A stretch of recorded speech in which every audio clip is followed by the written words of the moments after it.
Welcome back, and today on the Nomad Summit Podcast, I'm joined by Jimena Serfaty, also known simply as Jimmy.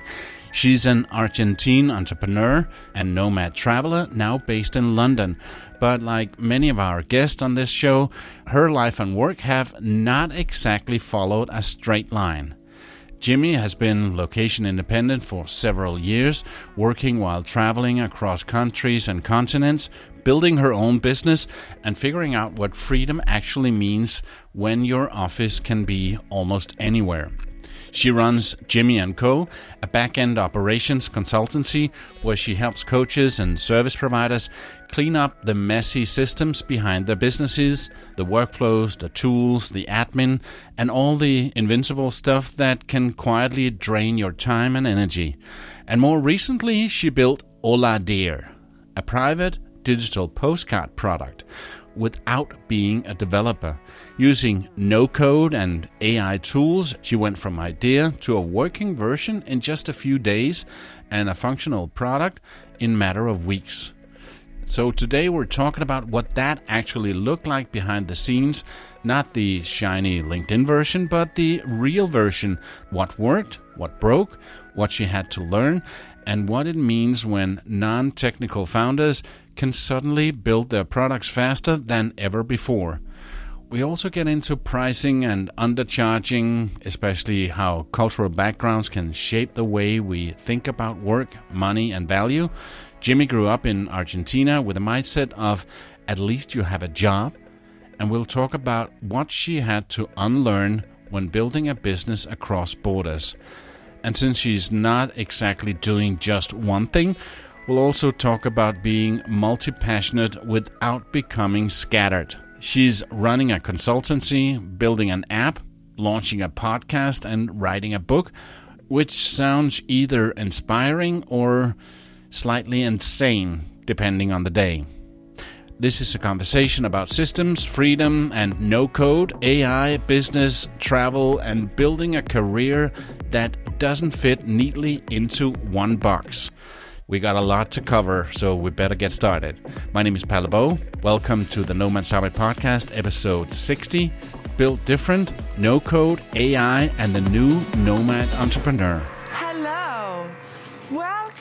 Welcome, Jimena, or Jimmy. Which one it feels more like you these days? So my name is Jimena, but everybody calls me Jimmy, so Jimmy's fine. Jimena, of course, but not Jimmy. No, it's Jimmy, Jimena. Yeah, complicated. Whatever. Yeah, because you're from Argentina. You're currently based in London, and you've been location independent for several years. How many years have you been traveling around, and where have you been?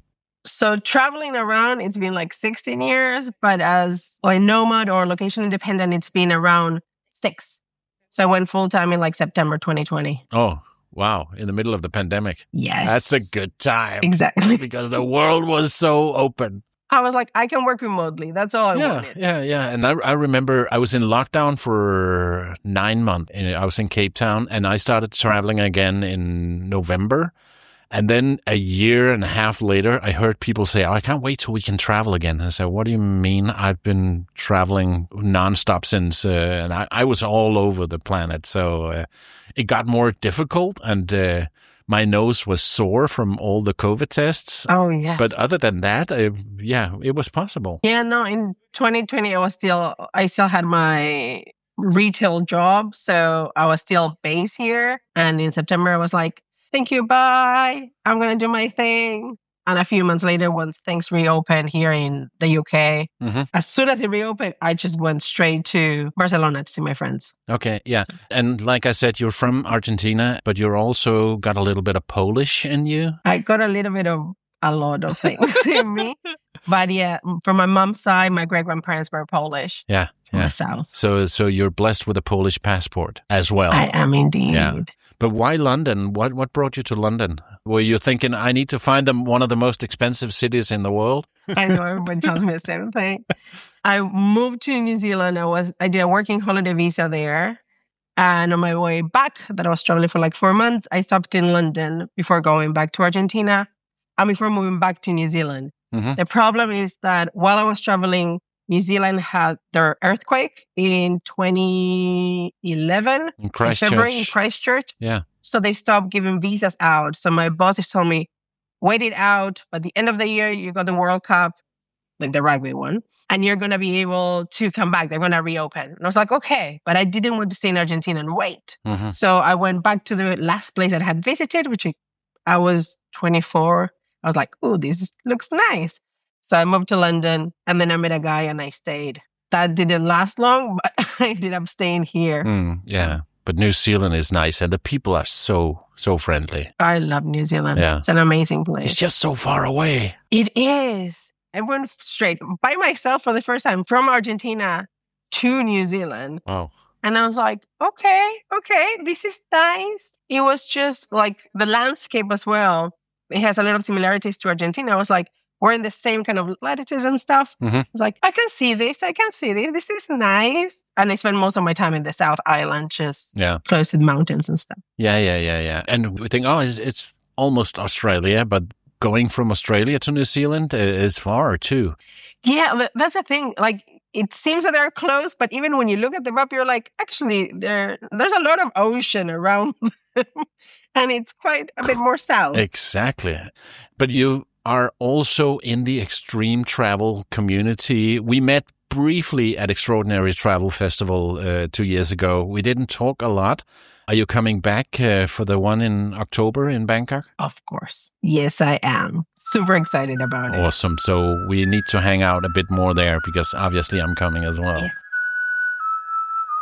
Like I said in the beginning, we have a lot to cover. So let's get into it.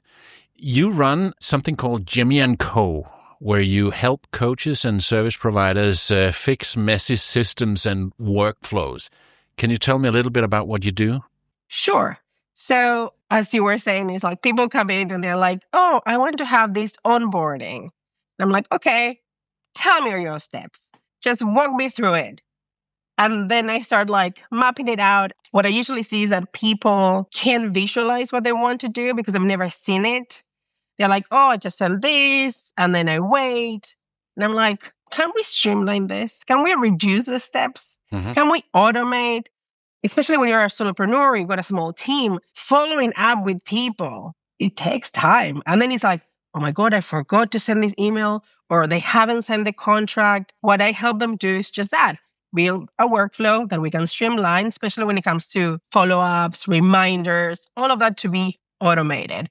As well as when somebody signs up for a course or they buy your coaching package, whatever it is, then as soon as they pay, boom, they receive an email. Mm-hmm. The last thing that you want is like for somebody to pay, especially us working in this digital world where everybody's in different time zones in different parts of the world. If somebody pays and you're asleep and they don't receive an email after, it's like, did the payment go through? What happened? What am I meant to do next? But if you got that automated, the person is like reassured, they're fine, they know what they need to do, and you can continue. So I help them automate wherever possible, and if not, template. So you can always have like high standards for your clients. Because when you're trying to do things on the go and trying to remember everything that you need to send, the client experience is not always the same. It's like, oh, there you go. You got this thing. You just send it. It's just not the same. So that's what I help them do. Yeah. So who are your typical clients? Are they nomadic or just small companies, solopreneurs? It depends. So like I work with a lot of service providers. I work with like marketing agencies. I work with coaches in general. It could be business coaches, money coaching, all that kind of stuff. It just depends who needs it. Mm-hmm. You've said that many founders become the quote unquote manual glue holding everything together. They do. What does that look like in real life? So I've seen this across many businesses. It's either they're the ones that remember everything. So they're like, oh, this is how you do that, or this is where that is, or this is how we do it, or everything gets approved by them. So somebody's creating a campaign, but they need to approve it. And then that just delays everything. If you only have one person just checking the website copy or checking email copy or reviewing a PDF, it's like you should be focusing on something else. You should be focusing on something where your energy should go to, not on this like smaller task. That's why you hire other people to do that for you. And on that, you mentioned that cutting one of your clients' admin work by 50% and saving another $6,000 per year by fixing their tool stack. What was actually broken there, and what did you change? So for the one that we reduced their admin work, it was a softball league, and it was the admin person. This was a minor softball league, which means that you needed not only the contracts that they get sent to the parents, but you got waivers because of photos and videos and other things that they needed to approve, because again, they were all minors. All of that was done manually. Mm-hmm. There was no follow-up. The invoices were created manually. So it was just all one person doing it and all delayed. I was like, okay, let's talk it through it. Because as well, you got different ages. And each of those ones, all manually. So you got like all these different, like 10 different points that they needed to happen. People needed to as well decide which kind of payment plan they wanted to go into. So I was like, okay, I create one form. You submit one form per person. You got all the details and everything else gets done manually. Mm-hmm. The only thing you need to double check is if they don't pay after a specific amount of time. And they were like, oh my God, yes. I don't want to be chasing people up. So that's how we did that one. When it comes to just the 6K being saved a year, that was a client that I was working on their backend more often. And there was somebody in charge of all the subscriptions. And what they used to do every year was just go and ask me that I was working on the backend, hey, Jimmy, are we using these tools? And I was like, yes, we are. And that was it. But I'm the one that I'm in there. And I was like, let me just look into this. Because I've seen the invoices and I don't think this is right. I think we're overpaying. I don't like overpaying for tools just for the sake of it. So then I was like, okay, accountant, send me the whole list of transactions. I went into every platform, the ones that I had access to. I was like, we're overpaying for this. We've been paying extra for 2 years. We're paying extra on this. And then I was like, why are we paying for this platform? I've been here for over a year, never seen it.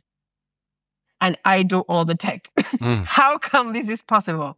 So I ended up reducing all of this. I was like, cancel this, cancel that. And they saved like over $500 a month just by doing that. Wow. And just also moving things into annual plans, because some of the platforms, they give big discounts when it comes to that, as well as they were buying domains. And at the beginning, they're like, oh, buy this domain with email marketing.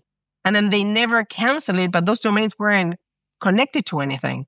So they were paying all these extras for no reason. I was like, no, we're not. I'm canceling all this. That's it. And that's how I said the money. I was like, if it's something that we need, we pay. But if not, no, thank you. Yeah. You're very much for automation, but can we go too far? Are there things that we shouldn't automate? Yes, 100%. There's certain things, for example, again, with follow-up emails, reminders, I'm all up for that. Or just a first touch after somebody buys into it. Just for them to know, you paid, we received it, this is what is going to happen next. Let's say I'm going to reach out tomorrow, whatever it is. Just for people to have that peace of mind. I think there are other places where you need to have a bit more communication. And that's also where templates come in. So if I have a call with you, the email that gets sent after I write that email, it's a template that I fill out with the notes and what we discuss and my recommendations, but that gets done manually. That's the difference. And that's how I like to do it. And there's other people that would, especially nowadays, you can definitely get the notes from your note taker. You can get the next steps that you discuss there, do it automatically, just create the email and get it sent. I personally don't like that bit. I like to be involved in that place, but the rest of them, it just depends on like where you want to do it and how. Yeah. So how do you know when a business needs better systems and when a founder just needs to simplify the offer? A lot of the times I audit what they're doing. And again, people don't know exactly all the steps. So they tell me the ones that they know. And sometimes when I go in, I'm like, this is not that way. Like I receive like 5 extra emails. And again, even with people, because I like mapping everything for them so we can see everything there just in one place. I'm like, do we need to send all this? Do you need to have more calls? And I ask a lot, like, why do you do that? Sometimes it's because that's how they like to do it. That's what their people need. Sometimes I'm asking just for the sake of like, oh, if not people, I don't know, for example, keep sending me emails about it. And I was like, well, what if you add a video recording in that first interaction where you explain how to access a platform? Or what if you create a PDF that has like a Q&A with all those questions that they're asking you? And then you can reduce these things. So if you feel that there's like either a bottleneck somewhere, if there's something that you're like, we're doing too many things manual, or your platforms are not integrated and talking to each other, which is what happens most of the time because people keep buying platforms and tools and tech because somebody recommended that this one was the best one for this, but then it's not connected to anything else. We can streamline it a little bit more. So it's easier for you, especially then when you get like stats and all the other things that people want to double check just for their businesses. Yeah. And it's called Jimmy and Co. How big is the team? How big is the co? It's just Jimmy. Just Jimmy. And some automation. Jimmy, automations. I did have a team at some point that were helping me on more of my project management when I had like a lot of projects or admin. I was like, I don't want to look through my invoices and get them together with the transactions. It's just a few hours. If somebody else can do that for me, that would be great. So why not? So what's the main reason that people should get in touch with Jimmy without the co? Just Jimmy. If you feel that you're a bit stuck, if you feel that your tools or your processes are not letting you grow or just like getting in the way of you doing your business, we can always have a talk. Yeah. I'm here for you. สวัสดีค่ะ Jimmy, let's talk about something else. You are not an app developer or a techie, but still, you created an app called HolaDear. HolaDear. Tell us what it is. So HolaDear is a digital postcard app for the people that live away or travel frequently and are just away from the people they love and they want to stay connected. I basically had this idea a long time ago. I used to send postcards to my parents and grandparents when I was traveling. I love doing that. I like just going in, looking for the right postcard. It's hard getting a stamp these days and finding a mailbox. It's almost impossible. It's almost impossible. I was talking to somebody about like the whole process of just sending a postcard sometimes. But I like just going in, writing something for them and sending it home. The downside of that was that, especially if I go somewhere remote or far away, getting to Argentina, it can take 3-6 months. Oh, yeah. And sometimes they just never arrived. No. Like my postcards from Nauru never arrived. So I was like, okay. When my niece was born in 2020 and she started growing up, I was like, I want to send her something. But I wanted to avoid the postcards getting lost in the mail or just taking so long. So that's when the idea first came into my head. And I just wanted to keep this meaningful sense of things, like what we used to do when we were just writing a letter to somebody or sending a postcard to somebody, or even taking one picture that we have to think through, like when we used to have film in our cameras. Oh, and yeah. it was like, I only have 36 shots. I can't just take pictures for the sake of it. I can't just delete and come back. So I wanted to go a bit more into that, but having the instant side of it when sending it so they can receive it straight away. And that's where the idea came in place. And earlier this year in April, I started using a platform. It's called Lovable. It's AI powered. You can create web apps there and websites. And I was like, okay. I've been talking to my friend Claude about this idea that I have. Your friend Claude. I was like, let's get going. So we started, again, I'm saying we, it's only Jimmy. And Claude. That's how this goes. Yeah, Jimmy, Claude. That's it. But in 2-3 days, I already had the app. It was very, very basic. And I had people testing it already. It had like just a main flow. And something that was very important to me, it was My niece, and now I have a nephew as well, they're 5 and 2. They don't have an email. They don't read because, again, they're very little. So what I wanted to create was an app where the recipient doesn't need to use the app. So what I create is what we are calling Family Link, and they are pin protected. And in that way, the kids only see the things that I send them. They see my picture, they can see the message that I'm sending, and I can even record a voice note. And my favorite part is that I can pin it on the map. So then they can go into their map and see where they are at and where I'm sending the postcard from. So they can see in the different places all around the world. And that link that I'm sending to them is like their mailbox. Mm-hmm. And it's just to see all the postcards I send to them. Yeah. And they can respond by using just emojis or like record a voice note to me. So you can also get that side of it, which is really cool. Yeah, I sent a postcard to myself earlier today just to test it out. It's so cool. It's awesome. Yeah, the website is very like, I don't know the word for it, sexy. It's Thank you. really super design and a little crooked here and there on purpose, and it's really really fascinating, and I really get that postcard feel. And when I opened it, I saw the picture that I selected, and then I click on that, and it turns around, and there's my message with a voice message, and so you call it an app, but is it a mobile app you can get in the app stores or? Not yet. No. So I started this on the 8th of April. So it hasn't been not even 3 months. Oh, it's brand new. We got accepted into the Web Summit Alpha program by week 7 because I'm going to present it, and I got a booth in Lisbon in November. Mm-hmm. So that's already cool. I'm in the process of getting it into just Google Play. I'm in the middle of that. But you can download on your phone as a little icon, so you can get it as an Of course. app. Yeah, same to home screen. Yeah. So you got that. But did you try to print what you received? No. You got an option to do that. And what I created, because again, the thing with the postcard, especially the people that receive it, is to have it. So if you try to print it, it's all printed in one page. And it's meant for you to fold it, so then it's like a little tent. Oh, nice. And you can put it on your desk. So it has that side of it as well. Okay, I'm gonna send a bunch to my kids now. They're gonna be spammed with postcards from their dad.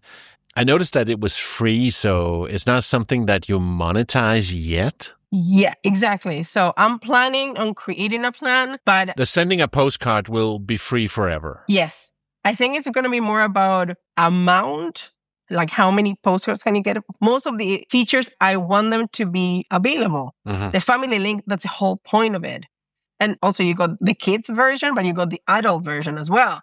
Because, for example, my dad is not tech savvy at all. So I was like, I want something simple that he can just look at it. That's all you need to do. And if you want, you can send me one back, but not needed. Yeah. So that just was the whole point of it. I want to keep as much free as possible. I'm just still thinking about what should be in the paid version of it. Yeah. So for other nomads listening who have an idea but no technical skills, what's the most important lesson that you learned from building HolaDear? It's mainly, if you want to do it, go for it. Lovable is a great platform to do it. Even if you want just to start in the free plan, they give you 5 credits per day. You can't do much with just 5. But you can start with something. Again, you start with a prompt and then you keep going. Like I still don't have branding. Like my branding is there. I don't have a logo. I still need to design it. But we're getting there.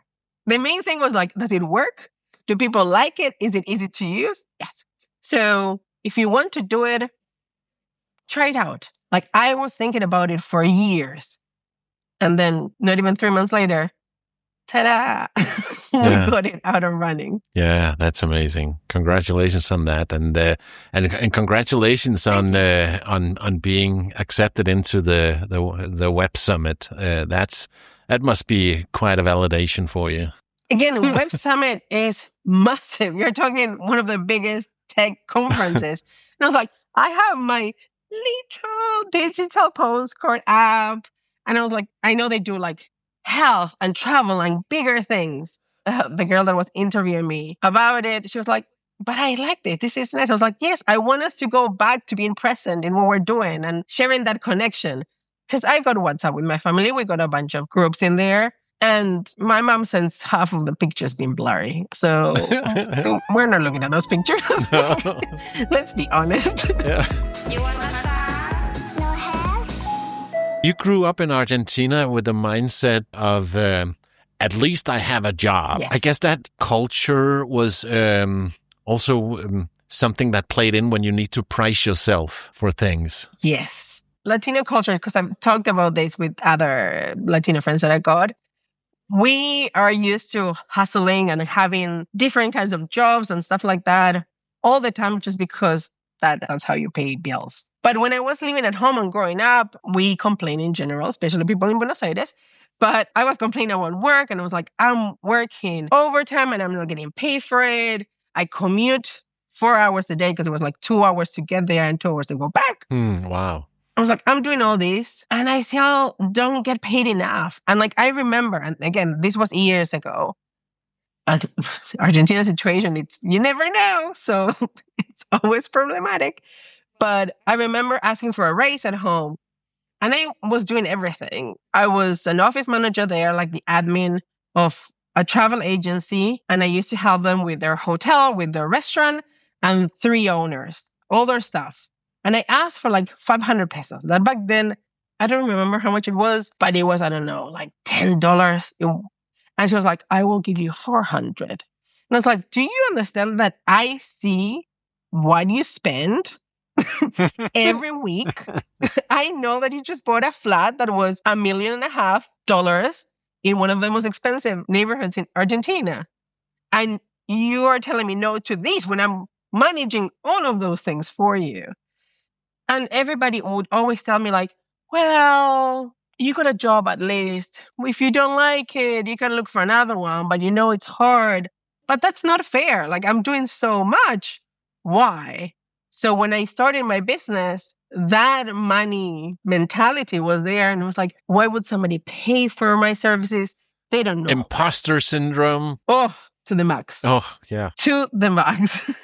It's still very hard. Just a few months ago, I was just going through the last 7 years of my business. And I just checked my older invoices. And I was like, I used to do this whole platform setup that would take weeks, 1 month.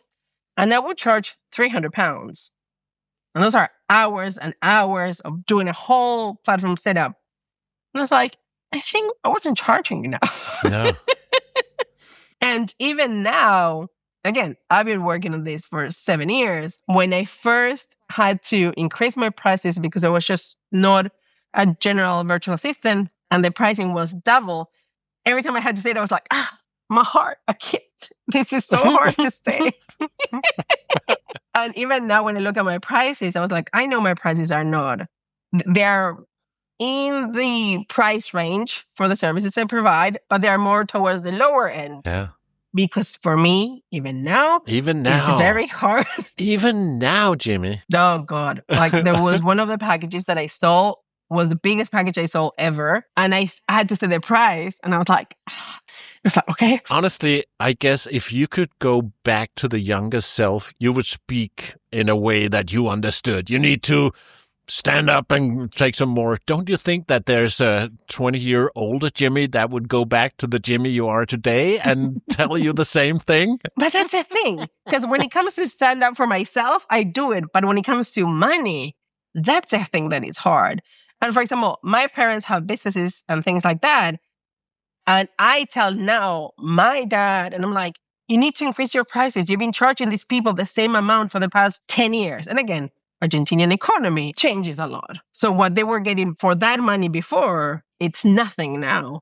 So I tell them that, but then I don't do it for myself because it's so hard. Yeah. But I'm trying. And you say that that it's very much a cultural thing for Argentina, but I can recognize it. And I'm from Denmark, and I remember I started working for a big radio production company in Copenhagen, and I saw their rates, and I was like, whoa, that's expensive. And the first time I had to give that rate to a client, I was like so embarrassed. But then sure. You're expensive, so you must be good. So, yeah, okay. So I got used to it. Exactly. But it really took something, and that was with a Danish mindset. And so I think you can find this kind of imposter syndrome feeling all over the planet. Like across the board. Yes. Yeah. Now, I think it happens as well with different generations, and it's also a personality thing. I think there's certain people that they're like, no, this is me. That's it. I'm worth it. But again, I remember having to tell this client, okay, I thought about this whole setup. It was like 4 months. And I went in and I set the price. And I was like, And she was like, oh, yeah, sure. Great. And just paid straight away. Didn't think about it. And I was like, okay. And even with that, and even know that I can do it, still to this day, I'm like, internally, just so hard. Yeah. But we're still working on it. We continue doing it. And you're also moving into my field of starting a travel podcast. The podcast is going to be in Spanish. It's all around traveling. Right now, it's just me. Just Jimmy. Again, just Jimmy. I'm like Cher. It's just Jimmy. And it's just about that. Like when I left, they told me I was crazy, not having a career, going away, traveling alone to very remote places. And it's just to tell other Latinos, like, if you want to do it, you can. Like, even in the community that we're in, I don't see that many Latinos. You got a small percentage of them. So I'm like, if you want, do it. The thing is, it takes us a very long time. I wanted to visit certain places. Like, for example, I wanted to visit Tuvalu, and it took me 17 years. But I go to Tuvalu. It just takes time. And I'm sure many people won't even be able to place it on a map. Very true. Very true. Yeah. So Jimmy, you're running a consultancy. You're building an app. You're launching a travel podcast, and you're writing a book. Be honest, is it energizing, chaotic, or both? And the follow-up, do you have a clone? It is a bit of both, because it is messy, but I find like peace in the chaos, and I find energy in all the things that I'm doing at the same time.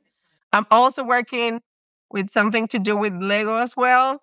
So I'll keep that one a secret. I noticed some Lego behind you. So what are you doing with Lego? So I found Lego just last year because I needed a hobby, and most hobbies don't work for me. Most of the things that I like doing, it's all things that it's either learning, like a new language, starting a podcast that requires like a lot of work, but it was nothing relaxing. And my brain, as you can probably imagine by now, doesn't switch off. It's always like going. Exactly. That's my brain all the time. It's like, you can do this, you can do that. And when I found Lego, I was like, oh, the thing is, I can sit and build a whole set in like 8 hours, and I don't move. I just sit there. It's the Lego art set that you have behind you, and I've built quite a few of those because I was doing the Lego art podcast. I think I did 11 different sets. So I've been building that. I even built the big world map, and it's such a meditation. So really, really cool. I love it. So yeah, I'm working on another project that has to do with that. I'm just not sharing it just yet. But you'll see it. Okay, I'll pick your brain when I see you in October. But you don't have friends saying, "Oh, come on, Jimmy, pick one." Everybody tells me to pick one thing. I just don't want to. It's like everything is connected. I love all the things that I'm doing. And they tell me like, "You're doing too much. How are you doing this?" And I'm like, "Are you doing it?" No, I'm doing it. And I'm still... Everything that I wanted is working. With the book, I just finished the first draft, and I'm starting with the second one. With the app, look at everything that happened. Consultancy, it's been 7 years, so it continues, and I'm not picking anything. And you still travel. I do. Yeah. I love that. So finally, what does freedom mean to you? Freedom to me is just be able to be myself. That's it.